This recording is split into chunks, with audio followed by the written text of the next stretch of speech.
All right, we're going to go ahead and get started. Thank you everyone for joining and welcome to the LRIG Philadelphia Science Webinar. My name is Lorena Kalal and I am your Webex host today.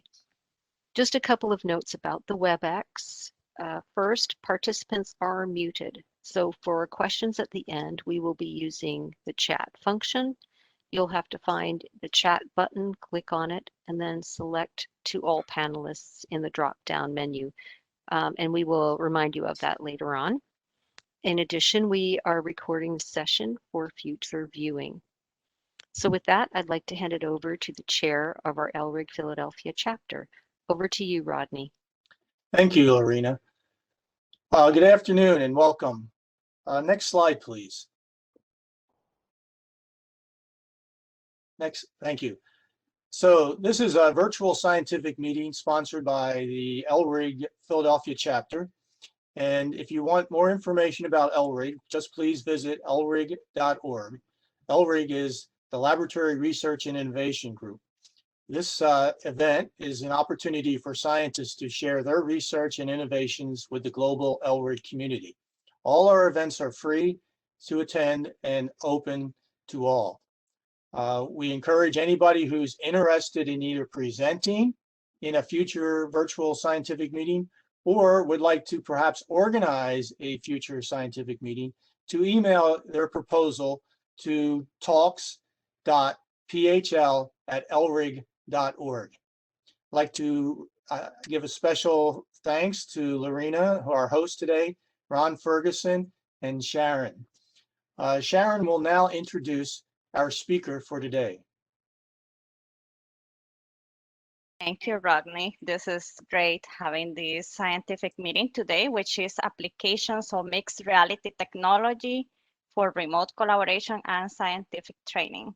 I have the pleasure today to introduce Elliot Drink, and Elliot is part of my department. So I'm going to talk a little bit about him and what he does. So Elliot is a mixed reality digital technology specialist at GlaxoSmithKline in Collegeville, PA.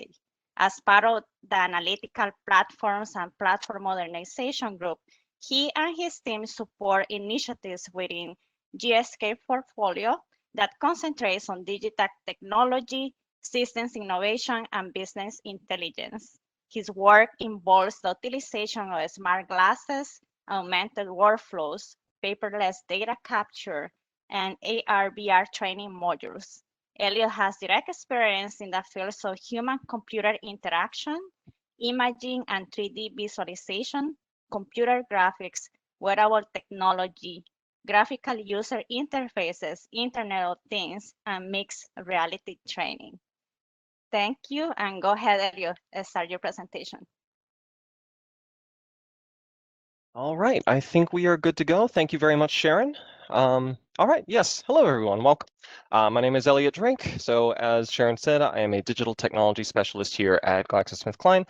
If you feel free to connect with me up at my LinkedIn up at the top right. So before we get into any of the just the meat and bones of the presentation, just a little bit about me. So I completed my undergraduate degree at Penn State University with a Bachelor of Design focusing in digital media. My main specialties were basically exclusively focusing in human-computer interaction and immersive design. So like my thesis was a complete like neuroscience VR trainer for like cognitive therapy, working for like PTSD with people that have social anxiety. So I've been working in the VR space for quite a fair bit. So I'm very, very, very pleased to be able to do this professionally with Glaxo. Just recently, I completed a one-year part-time program with the Weitzman XSD Executive Program over at the University of Pennsylvania, where I got to use computer vision tools to assist with designing equitable engagement opportunities for marginalized communities during COVID-19. So mostly focusing on queer POC spaces, things like that. Before GSK, I was mostly working in various startups. So being involved in a company of this size has been quite the, it's been bit of a change of pace, but I'm enjoying it very much. Whenever I was working in those startups, usually I was working in either front-end development or user experience positions. One of them actually managed to acquire seed funding, which it's now currently in Series A, so good to you. And with GSK, so as Sharon said, I've been mostly focusing on emergent technologies, digital transformation, computer graphics, scientific imaging.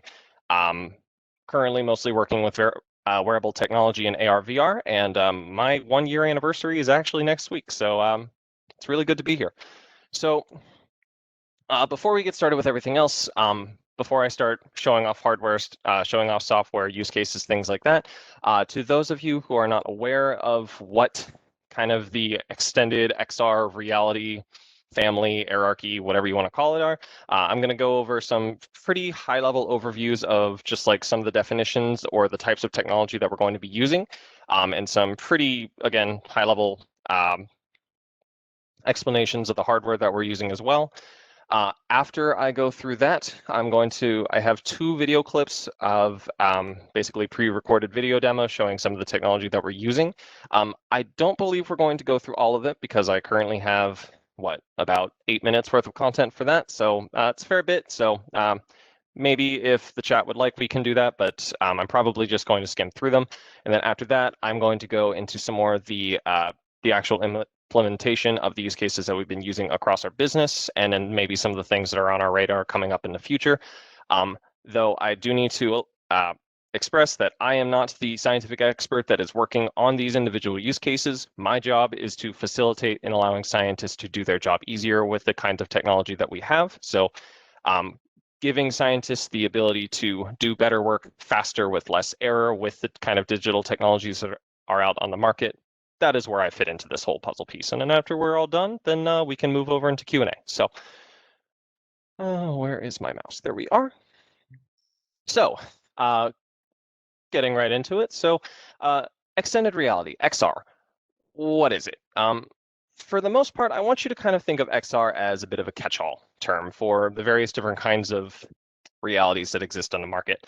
So the main big 3, because there are plenty of other ones, but we're going to start with these and stay with these for the time being, are virtual reality, augmented reality, and mixed reality. And virtual reality basically being your Oculus Rifts, your fully enclosed headsets that are allowing you to interact and kind of exist inside of a completely enclosed digital environment.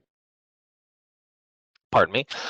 Then you have augmented reality, which is basically an audiovisual overlay that kind of works on another screen or for example, on a phone or an iPad or like another laptop, things like that. But it's basically just a digital overlay that is really meant to be completely interacted with, just like with actual haptic controls or touch commands or things like that. I'm going to go into some more examples of what that exactly means in just a moment. And then mixed reality, which is kind of combining the both. Whenever you think of holograms, when you think of like voxel displays, whenever you think of, say, like a Microsoft HoloLens, for example, where it's like you might have a headset, but it's like semi-opaque, but you can still interact with all of the different 3D objects that are currently in the space, while also interacting with like standard 3D objects that are like actually like, I can have this bottle of water, but I could also like draw like a dolphin swimming around it. Like that's more getting into the mixed reality space. So moving on, just again, key characteristics, key examples, augmented reality. We're talking like the granddaddy of all augmented reality apps with Pokemon Go. It's mostly focused on enhancing the real world and not actually interacting within the digital space, but just making the real world augmented. Virtual reality being zero physical interactions. You're completely leaving the real world. You are fully inside of a virtual environment. Mixed reality being as it is a mix. It's a little dirty, but it's currently has the highest potential for use cases coming up in the future. So keep an eye on mixed reality. So moving into devices and software used. So our bread and butter for what we have been using here at GSK so far has been the RealWear HMT ones, which are currently pictured below. And then we also have a secondary version of the headset, which is the HMT 1Z1, which is ATEX graded. It's a different color. It looks basically the same. So you're not really missing a whole lot with the fact that I don't have the other photo in there. These headsets are agnostic Android devices that are developed and built by RealWear Incorporated. They're worn on your head. You can put them on with just a simple strap that you see there, or you can attach them to like a baseball cap or to a hard hat if you need to wear it inside of like an operations facility or a warehouse or somewhere that you need to focus on those safety ratings.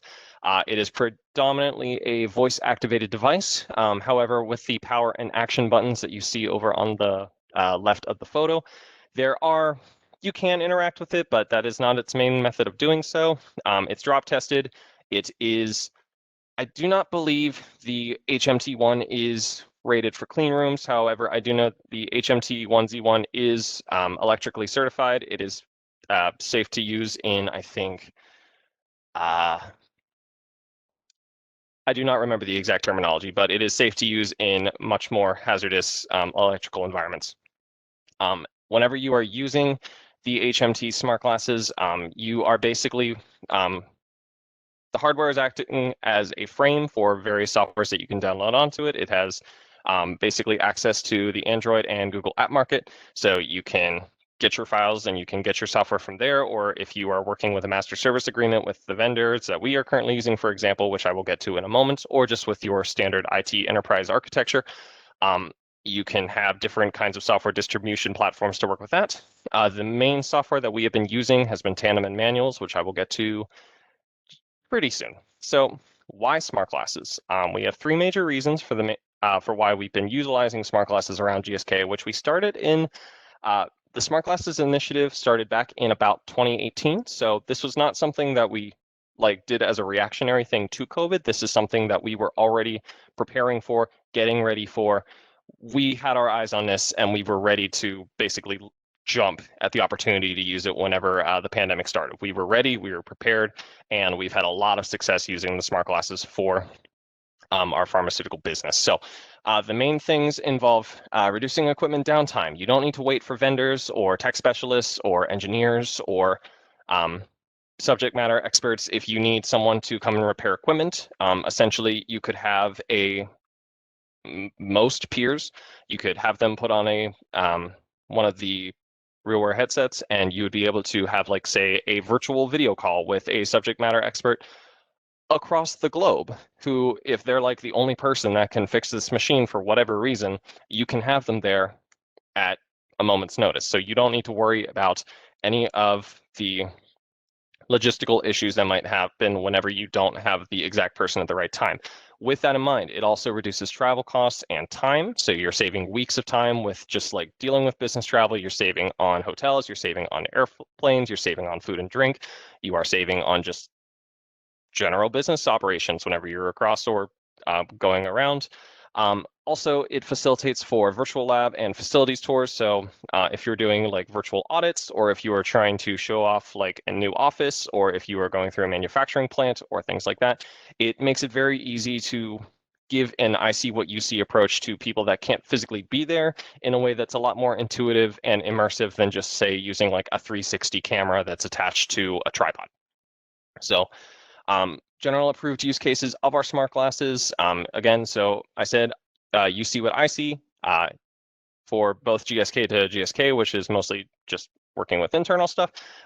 You can use it for you see what I see with an external viewer, or vice versa, mostly focusing for either troubleshooting, tech transfers, for virtual training, for site acceptance tests. You can also do it for virtual tours, Gembas, which are basically seeing, visiting, understanding, just getting to know an environment of where you're going. So that way you're never walking into a new space completely cold. Moving out of the hardware side of things, we're going to start getting into some of the software that we've been using. So this Apprentice.io, the company that I have up in the top right here, is currently the developing company for both Tandem and Manuals, which are the dominant softwares that we have been using with the HMT smart glasses.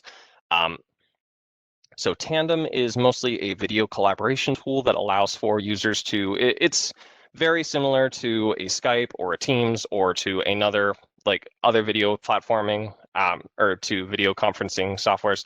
However, whenever you look up into the GIF on the top right, you see one of my associates. He is currently wearing, well, my senior actually, he is currently wearing one of the headsets, and down on the bottom left, you have the ability to see what it would look like through the smart glasses that then you would then be able to see if you were sitting on the other side of the world, for example, through your laptop. So that way, even if you're not there, you can then direct, if you need to tell a person that they need to twist a knob a certain way, or if they need to fill a container up with a certain liquid, or how much liquid it needs to be. You can give them instructions so that way, even if you're not there, you can still make sure things are running up to par with whatever you need to be for your business practice. Down below, we have another example where one of our scientists is basically just hooking up some computers. He's working with cabling, and he himself might not know where those need to go, but the subject matter expert on the bottom right is able to walk him through where things need to be plugged and making sure that every cord is exactly where it needs to be. So it allows for very, very quick methods of just getting things done and saving a lot of time and travel for whenever you're working with it. Our next software platform that we've been working with is Manuals by Apprentice.io. So Manuals is essentially a smart paper procedure. It is a augmented it's an augmented SOP. Excuse me, sorry. It's an augmented SOP platform that basically allows you to take pre-existing documents from either PDF files or docx's. You can take that content, you can then augment it using augmented steps or mixed media. So you can take audio files, you can take photos, you can take video, you can use augmented reality overlays, and then you can merge them, and then you can then execute, view, or edit them on either mobile devices, tablets, 3D headsets, smart glasses being the dominant one, while you are then in the process of using it with said digital technology. You can verify the steps that you are taking for whatever SOP or method, whatnot, that you're working with. And then whenever it is complete and you have your data and you are able to sign off and verify that you completed things to a certain level, or just like you need to make sure that you are recording what kind of variables are whatever scientific method that you're using. That data is then stored to the Apprentice third-party cloud. So you will then have access to that. I don't remember exactly what the time period is, but as long as you're within a master service agreement, you will have access to all of your files. So to give a better understanding of what that looks like, we're going to look again to the GIFs on our right. So whenever any operator that is working with either iPads or mobile phones, or if, for example, you can see she is wearing one of the smart glasses headsets with a hard hat. She's basically able to go through, she's working with a bio bag at the moment. And while she is in the process of actually completing her steps, she's able to validate where she is at inside of her method. And she's able to do that in real time, either by touching or working with the iPad, or she can also use voice commands, voice cues, things like that, allowing for hands-free data capture, and also being able to have hands-free audio, photo, video capture, digital readings, scales, etc. Down at the bottom right, you have a kind of an example of what that might look like through the smart glasses headset. So for example, if you're in the process of filling up vials for a for example, just a generic HPLC. And you need to make sure that you're putting certain things in, you need to make sure that your tips are in specific well plates or in specific positions. You can fill them, and then you can take photos while you're doing it in real time to basically validate that you're doing it correctly. And then it can say, hey, we now know that you're doing this right, and we have photo evidence to prove it. So now we can take it, we can validate it, we can make sure that the data is stored, it's accessible, it's repeatable. And because you're not dealing with human data entry, there's less human error, which means that all of the data that you're going to be working with is usually much, much higher quality. So general benefits of using manuals, you have an instant refresh of methods, you're reducing your failure, you have much higher working flexibility and reduced lab investigations due to the fact that you're doing everything in a much more automated procedure. Whenever you are also working with new analysts, new scientists, it assists with training, it assists with basically just making sure that they are doing things repeatedly and they're doing it correctly. It improves training performance and retention. It's been shown that using augmented training procedures have a great deal of basically just like psychological improvements to whenever people are using their if they're working with different lab equipment that maybe they've never tried before. It just really assists with confidence and getting people comfortable in things that maybe they've never tried or seen or touched before. So good for all of that. Moving out of the smart glasses type hardware and software, we are then moving over into our VR capabilities, which So far here at GSK, we've been mostly working with the HTC Vive and the Oculus Rift, or just like various headsets within the Oculus Rift platform. What we have established so far is several different training procedures where a trainee who's wearing a headset, they are able to basically go through a completely immersive virtual environment where they can completely complete. They can go through whatever procedure, training method, et cetera, that they need to without using materials, without using lab space, without taking up other scientists' time, resources, et cetera, and then they can actually validate where they are at in their training and whether or not they've had any errors, things like that, to make sure that whenever they are actually getting ready to do it for the first time for real, they've kind of already seen it. They're much more comfortable with the instruments, the hardware, the software that they're going to be using. And whenever you are in a fully immersive digital environment like a VR space, you can also include audio and visual cues. You can have like error sounds. You can tell, you can showcase hazardous scenarios. You can kind of make it makes it much easier to convey just how careful you need to be with certain kinds of lab equipment. And then being that all the trainings that we complete within our VR modules are validated inside of our learning support center, trained individuals can reach near proficiency. You don't need to interrupt production. You don't need to interrupt your other scientists. And if you're trying to make sure that people are trained just even before they get to, if they need to travel, or if they are waiting for equipment to be installed, or if they are in transit, well, you'd probably have to do it at like an intermediary location. But it gives scientists the ability to get comfortable with equipment much faster than just having to like get in, do it, take up time, resources, etc. The main hardware that we've been using for our VR environments right now is currently the Oculus Rift S.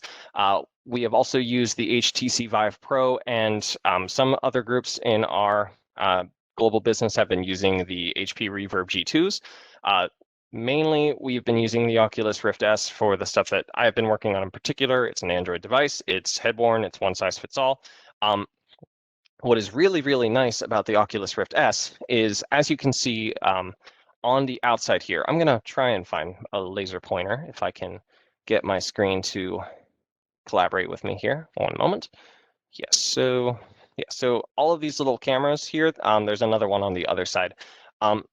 When you are wearing that particular headset, even if you are, for example, not inside of an app or not actually doing anything with it, as long as it's plugged into a computer, you can see everything that's going on outside, which allows you to set up, get ready, get moving. It's one of the safest VR headsets that I think I've ever used, which is phenomenal. Also, just for getting people that have never used a headset before, pardon me, comfortable with using this kind of new hardware, because people might get worried about motion sickness. They might get worried about screen tearing or blurriness, things like that. It's very, very nice to be able to have to remove one of those extra safety concerns like tripping, falling, whenever you can actually see what's going on around you at all times. The Oculus Rift S and other Oculus products, of course, they are all bound to Oculus software. So everything that we do has to run through the Oculus engine, which for certain models does have enterprise workplace integration. So if you need to, if that's a feature that you require, it's a nice thing to have. There are multiple models that you can work with, whether or not they have a computer connection, or if you are working with a model that is completely wireless, that is available. However, the wireless models, all of their storage is actually internal, so you only can work with application sizes, I think upwards of about 512 gigabytes. Do not quote me on that. But if you're working with a much larger file, or if you're working with bespoke software, or if you are in a not super optimized 3D environment inside of a game engine, Unreal Engine, for example, it can be a bit of a problem, especially if you are working with a bunch of modules all at a given time. The main software that we use integrated with it is Microsoft Visual Studio, Unity, and Unreal Engine 4. I haven't gotten to Unreal Engine 5, but that's a wish list for the future. So now we're going to get into some of the video demos. I'm not going to, again, I don't think I'm going to go through everything because, we're already at a half hour of time. So pardon me here, because I need to make sure that I can get this working correctly. We were demoing this before everything started. So I have the files here. Just give me 1 second. Sharing here, share file, including video. Since 2018, GSK has been actively introducing the usage of new smart glasses with the goal of transforming how we use digital technology. In a modern market, having the ability to develop a smarter, faster, and more innovative workplace is a key asset not only for maintaining our established global business operations, but for driving the continued growth of science, technology, and culture. It all started with a trial of 2 headsets at our Collegeville Pharma R&D site to evaluate how to best embed this technology into our ways of working at GSK. Due to the social distancing and limited travel restrictions caused by COVID-19 in Q1 2020, there was an unprecedented surge in demand for innovative communication tools like smart glasses that could be used to compensate for the lack of in-person collaboration. Thanks to the early adoption of this technology initiative, when we were struck by COVID-19 worldwide, GSK was not only ready but extremely well positioned to tackle some of the largest business problems created by the pandemic. As a result, with the strong collaboration between R&D and PSC Tech, GSK now has more than 110 headsets, over 1,000 users, and more than 4,000 logged calls across 30 different sites as of Q4 2020. To date, our smart glasses have been broadly used with a software called Tandem, that has been developed by Apprentice.io. It uses an I see what you see technique for remote collaboration using video calls that can stream multiple points of view from a headset operator at the same time. Smart glasses are able to be used both internally and externally between different sites across pharma R&D, supply chain, vaccines, and audit and assurance. This technology has empowered teams to make faster and smarter decisions for managing different project timelines while working remotely, and/or following social distancing procedure. In addition to assisting with the global travel restrictions and social distancing requirements, these are some of the ways the smart glasses were able to make a major impact in the wake of the virus. By the end of 2020, we have successfully enabled virtual collaboration for mechanical and technical troubleshooting, new employee training, method transfer, remote project support, and multiple audits. Across MST, there have been quite a number of unique use cases that have helped GSK achieve pharmaceutical excellence over the past year. These include the following and more. From PDS, product manufacturing of NRTTI long-acting injectables at Upper Providence.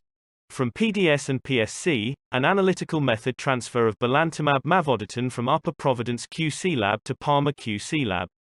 And finally, as a joint effort between PDS, Biopharm, Audit and Assurance and REF, fieldwork was completed for the facilities technology and waste management audit at 4 R&D sites in Upper Merion, Upper Providence, Stevenage, and Ware. Moving into 2021, we currently have plans for projects involving FXG, CMCA, CGT, IVIVT and more. We will have more details to share about these projects further into the year. In the meantime, we are currently working with R&D Tech to help industrialize smart glasses by assisting GSK with device monitoring and tracking in R&D business units. Thank you. So this next video file is going to be showing off. I am currently going through a module with that has been. I am taking no credit for this. This was a virtual reality module that was developed through our Vaccines Belgium unit. So I have been working as a VR trainer for getting it implemented over here in the United States. Right now, this is just a very general workflow that we're working with one of our HPLCs at the moment, just to get new scientists that have never worked with or seen an HPLC before, just to get them ready so they don't actually have to take up time with the lab equipment. So I'm going to go ahead and play this now. Hi everyone, this is Elliot Drink from APPM, based in the US at our Upper Providence location. Today, I would like to introduce you all to a collaboration project currently being spearheaded by Vaccines Belgium. They have been working on implementing a virtual reality training curriculum for various labs and manufacturing procedures, all hosted on a network file share so access can be shared globally. In this video, I'm going to walk us through one of the beginner-level training procedures that is currently available at our new Digital Technology Innovation Suite in Building 12 at Upper Providence. This module will showcase how to safely open, handle, and place files on Hamilton carriers for new onboarding scientists to practice on before trying it out in the lab. Let's get started.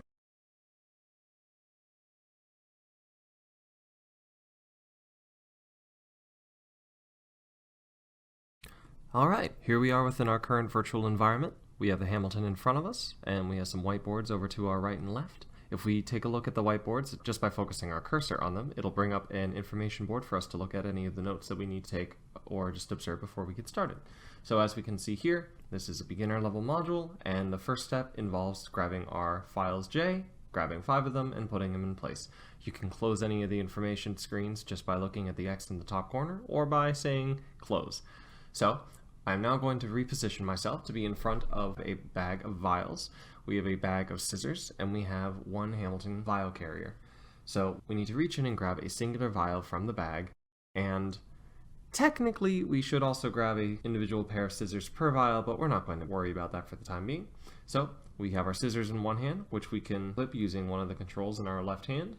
Then we also are able to grab an individual vial. My hands are struggling at the moment, but we'll get it. There we are. And once we grab the vial, we need to remove the first little lid off there, and then we need to make sure to throw it in the trash. Then after that, we need to grab the scissors again, but first I'm going to re-grab the bottle with my other hand, just so I have my other hand free.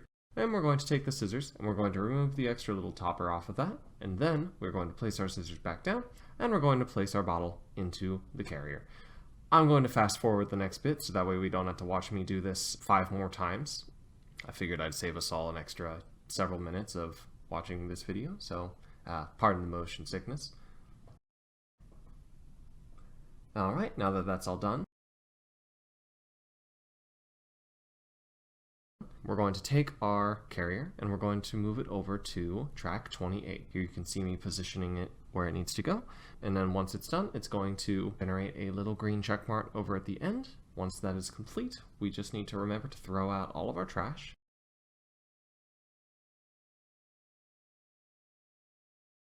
If you do not throw away your trash, it will not validate the instance. So once the scissors land in and once they disappear, you can see that second little dot turn green, basically showing that, hey, we completed everything at 100%, and we also had no errors while we were going through it. This took me about 5 minutes to complete, and I've done this several times, so for a newer user, it could take longer, but that's totally all right. So once you close out of that, we're then going to look over at the door. Pardon this part, it's in French, but we're going to say yes, and that's going to close it and validate the instance. Before we close, I'd like to put an extra shout out to all the hard work that's been put into this application by Vaccines Belgium. I'm very thankful for the support that's been provided by Anne Barret, Odd Smits, Marc-Antoine, and many others. Finally, even though currently we only have access to these modules out of our UP12 tech suite in the US, we are currently making progress on a second lab suite at our Stevenage site. We'll be sure to update as it continues in development. Thank you. So now we're going to get into some of the much lower level technology implementations and some of the use cases that we have been able to work with. Again, I am not the scientific expert that has been working with these, so I have been facilitating getting scientists prepared to be able to use this kind of technology or to be able to assist with their general day-to-day work. So let us go here. So in high throughput biology, we were able to use Tandem software with our smart glasses for maintenance and just general taking care of our new equipment. We were also able to handle some virtual lab tours and getting new scientists integrated with some of the new lab instruments that we have here. We were also able to get, where is this working? I apologize, everybody. The PowerPoint is really not doing what I'm trying to get it to do. There we are. Okay. So we were able to get virtual tours going, so that way external partners from across the world were able to utilize and to be able to give opinions and to show we were able to work with our external vendors. We didn't have to get them on site. We were able to get our new hardware set up properly, and we were able to reduce the amount of turnaround time for any of the repairs that we needed to make. Moving over into analytical automation, and actually this one is directly related to some of the work that Sharon Matamoros has been working on. So Sharon, if for any reason that you would like to speak up for this particular use case, feel free to do so. So for this one, we were using two headsets, again, specifically working with Tandem with some remote equipment troubleshooting with the, I believe that was the Andrew robot. So using the smart glasses, we were able to troubleshoot with our customer support from our vendors, only taking like 15, 20 minutes to get things set up instead of having to actually transfer people from, we didn't have to deal with travel. We were able to get pictures and videos sent. We didn't have to wait for weeks to get everything going. We were also able to improve our ways of working and harmonizing how our work packages were run between both of our Upper Providence here in the US lab and our Stevenage lab based over in the UK. Finally, so going back over into the VR space, so this is actually the project that I have been working on. That's me up at the top right, that I've been working on mostly at the time being. So working again with the Innovation Hub over in Vaccines Belgium. We have been working on custom module creations for HPLC lab equipments and our sterile or aseptic work environments, creating custom modules, tailored training solutions, very specific niche environments or setups that are either expensive to run or we're just not doing very frequently. So on average, scientists just aren't getting trained on it very frequently whatsoever. So making sure that we can reference, validate, and certify the trainings for the specific kind of modules, and me validating as the USVR trainer, signing off and making sure that people are ready to actually go with 100% accuracy whenever they're running through our modules, which are very, very picky about exactly how safe that you are working. Whenever we are working with these models or these modules, everything is currently being run through the Unity platform. We need to get it working. You need to make sure that you have 3D files, OBJs or FBXs. You need to make sure that you have your SOPs and your scientific sequences all prepared. And that way, whenever we are designing the modules, we can proceed to get all of our lists and everything set up. Down here at the bottom right, this one is in French just due to translation errors. Well, not errors. It's our VR module is actually available in, I believe, 5 languages. So currently, this is just translated from what I had over to French for the time being. And then after you get all of that set up, you just need to make sure that you have your materials, your hardware, carriers, labwares. You need to make sure that everything is synced up to what you're using inside of the platform. So that way you can just include it inside of the 3D visualization. But if you're working with very specific equipment and you need to, say, get a different adapter, or if you need to work with a different kind of vial, or if you need to work with something that you just we don't already have inside of the VR module, we can make that with 3D modeling software, and then we can get that in, animate it, etc. So it is very customizable. It is very tailorable to our specific needs, and it's been very helpful with just getting our new scientists and even veteran scientists, just getting them trained on new equipment that either we don't have a whole lot of time to share and split with it just due to COVID-19, or just getting people comfortable with new machines that they've never seen or used before. So me being a prime candidate with that. On the horizon, we are also currently looking into using some various virtual reality software for scientific and digital imaging, working with, proteins and crystallography. On top of that, we're also working on getting computer vision modules set up, so that way we can work with with single-use tubing, so that way we can have extremely complex setups, basically automated and step-by-step, and put in a kind of very similar to using manuals, but by using a projector to essentially validate that you did it correctly, in addition to having augmented SOPs to pair with it. Those are basically the rest of everything else that we're working on for the time being. So before we get to the end here and before we close, I want to thank you all again for just bearing with me with the technical issues that we were having. I was trying to make sure that we had this prepared before everything started. But I want to give acknowledgements to everyone that is on my team. I want to give special acknowledgements to Sharon Matamoros, who has gotten me set up here with LRIG, and I'm extremely appreciative for the ability to be able to present for all of you today. Also, even more special acknowledgement to Anne Barr, Ott Smits, and Marc Antoine, who is the Vaccines Belgium department, who have been basically spearheading and taking care of everything involving the VR platform since we've started. Just would not be able to be here without you. Moving forward, I would like to now take this time to open things up to the rest of the panel. Any questions in the chat, I can try to answer. I just need to pull the chat up.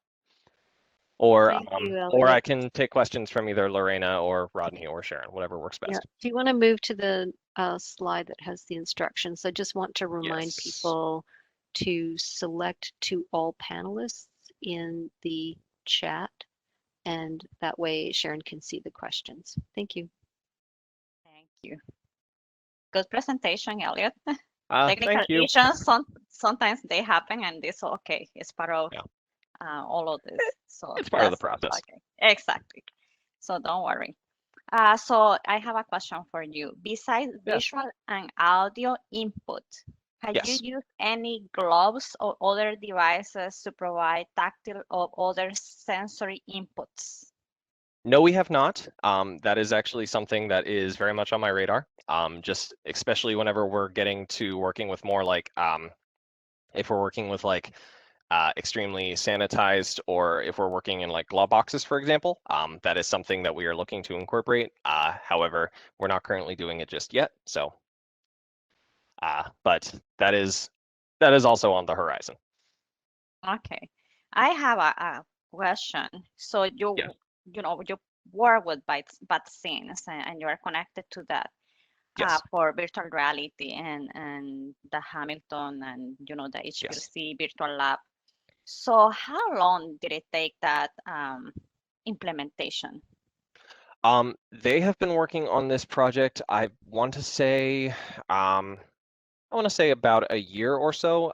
They haven't just made it might be longer than a year. I don't know exactly, but not only have they made the VR module, they have an entire like keep growing, like they have an entire learning technology, learning experience center basically built up for not only using VR, but they have like a huge amount of other content that they've been working on as well. So they have been really pumping out fantastic content for everything that they've been doing. Getting it incorporated over here into the US, just dealing with taking care of things from an IT side of things, it took us about, I want to say, 2 maybe 3 months to get everything set up, just due to IT restrictions. It was we had to do a fair bit of just trying to make things work. It was not the simplest thing to integrate, but once it got working, and it is currently working, we've had a great deal of success with it. So it's been really nice. So is new scientists using these modules? Are they live for people to get trained? So they're currently live for different scientists over in Vaccines Belgium. We are currently actually developing new modules like right this moment that we're going to have our first major POC available hopefully by the end of the next week or so. So we do have, there are about 15 plus 8 plus, there's around 20 to 24 modules that are currently available to be used just as like the general training that like anybody could do and I could validate. But we haven't been really opening that up to our scientists just yet. So far, we have been working to develop our own custom bespoke modules, so that way we can make sure to tailor people that are actually wanting to use the VR equipment to what they would actually be doing here on site. So there have been 2 or 3 other scientists that I've worked with that have tried out our VR thing so far. They've been mostly helping me make sure that I'm getting things developed to the needs that they require. But other than that, we are still working to get our first users up and running. So yes. Excellent. So I have a comment from one of the persons that joined, Yes. and they say that, thank you definitely for your presentation. That is very interesting. And they also would like to know how involved it is to set up 3D model to work on. And are you preparing these yourself, or are you basically working with a vendor? Both. So we have options to do both. I have the ability, or if we need to make models within Unity, or if we're working inside of like an external 3D modeling software like Maya or AutoCAD or something like that, we can do that. But there is also a third-party vendor that we have been working with that is able to do that for us for a fee. But we're trying to move into being able to have the ability to do whatever we need to on our own. But yeah, I did that answer your question correctly?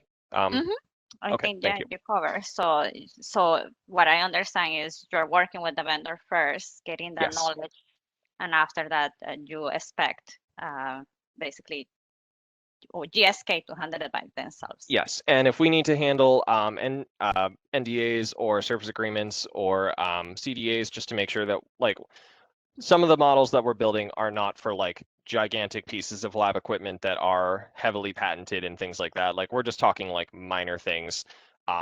Whenever we're working with like very large pieces of lab equipment, we always make sure to work with our vendors to make sure that we're doing things to the T and we're doing things correctly and we make sure that legal's involved, etc. So yeah.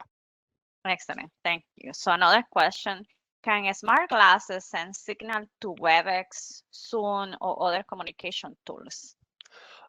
Smart glasses. So we have been able to do, I actually have not tested it specifically with Webex. However, we have been able to, with some of the smart glasses that we have that are not directly paired up with the Apprentice Field Suite, we've been able to use several other different kinds of video conferencing tools. It is absolutely possible. I do not want to say exactly which ones that we've been doing, but there are definitely various other options. It's just that because we are in a service agreement with Apprentice.io, there are certain kinds of softwares that we are absolutely predisposed to using, but there are plenty of options available inside of the RealWear App Store. Okay, excellent. Let me see. I don't have more questions right now. Okay. I don't know right now, Rodney, if you would like to add anything else. There are some questions that were put in the Q&A panel. One of them says, how are privacy issues addressed? So, unfortunately, I am not the privacy lead for whenever we're working on this. There's another contact that I've been mostly, we've been working with our pharma supply chain department over in Malaysia, Singapore area that have been mostly handling that. We have been extremely optimizing our privacy and legal situation with the smart glasses. Just originally there was a very, very long agreement that we'd have to work with and it was very annoying.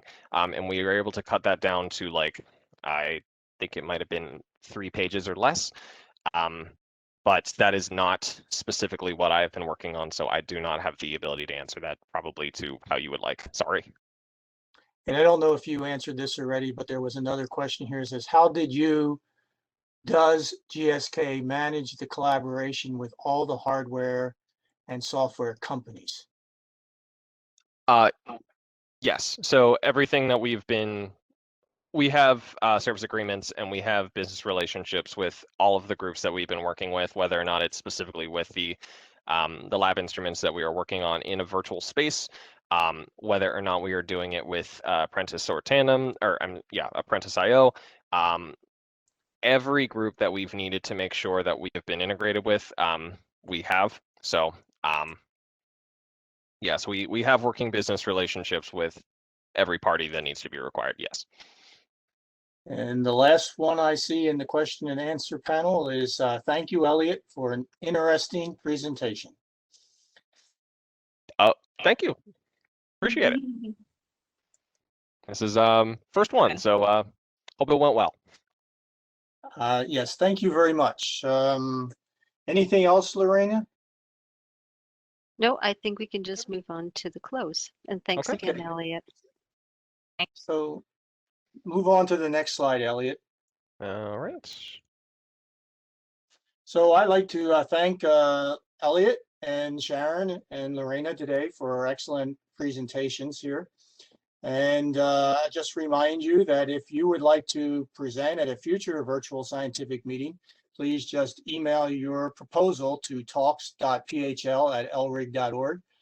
If you want to see what's going on with LRIG, I suggest you look at lrig.org website and see on the front page of different chapters and events coming up in the future. We will have our local next meeting next April, in-person event. So next April will be what's coming up there, and stay tuned for more virtual presentations this year. So thank you all and have a great afternoon. Yes. Thank you so much, everybody.